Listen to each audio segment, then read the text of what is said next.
मेरा टॉपिक है साइलो। ये बैंकिंग में भी पूछा जाता है और एसएससी में भी पूछा जाता है। एसएससी में इसका थोड़ा इजी पैटर्न में रहता है, लेकिन बैंकिंग में थोड़ा टफ पैटर्न में पूछा जाता है। आज हम लोग साइलो को इंट्रोड्यूस करते हैं पहले। तो साइलो में बेसिकली इसको 4 टाइप में तोड़ा गया है। पहला होता है ऑल का केस,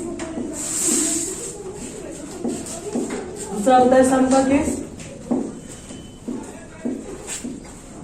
तीसरा होता है सम नॉट का केस, एक होता है नॉट का केस। उसके बाद एक आइडल का केस भी आता है। आइडल को भी 3 भाग में डिवाइड किया गया है।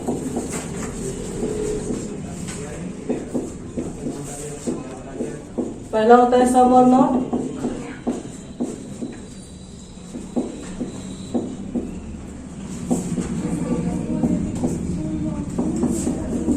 दूसरा होता है सम और सम नॉट,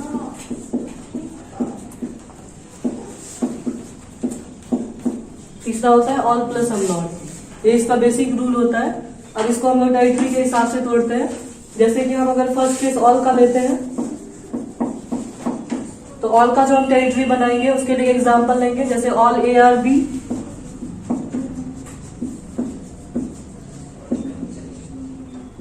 तो इसका फिगर बनता है कि जितना भी ए है उस सारे को बी के अंदर डाल दिए। ऑल ए आर बी, ये कहने का सेंस है कि ए जो है वो सारा का सारा बी के अंदर है, लेकिन बी ए के अंदर है या नहीं ये कोई जरूरी नहीं है।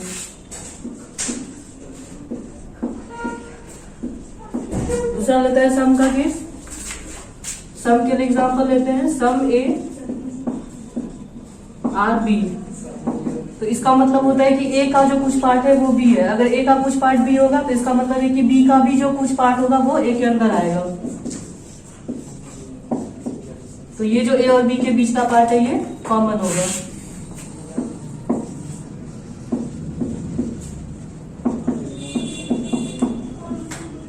सम नॉट के बारे में जब बात करते हैं तो हम एग्जांपल के तौर पे लेते हैं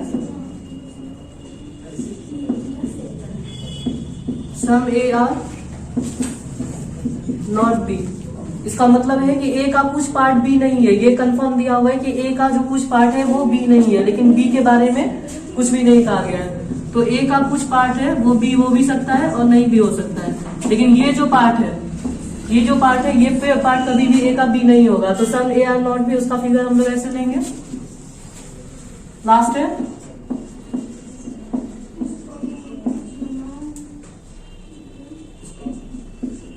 नो ए इज बी, यानी कि कोई भी ए बी नहीं है। जब कोई ए बी नहीं है तो इसका मतलब कि कोई भी बी जो है वो ए नहीं होगा, यानी ए और बी वो दोनों एक दूसरे से अलग होता है।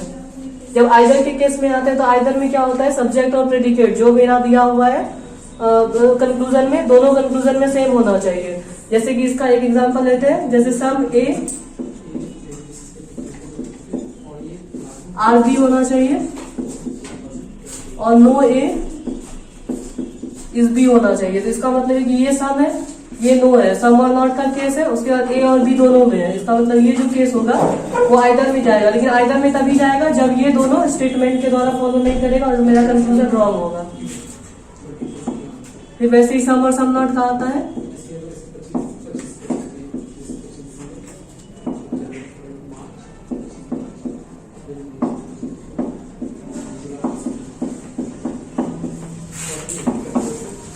फिर ऑल और सम नॉट का आता है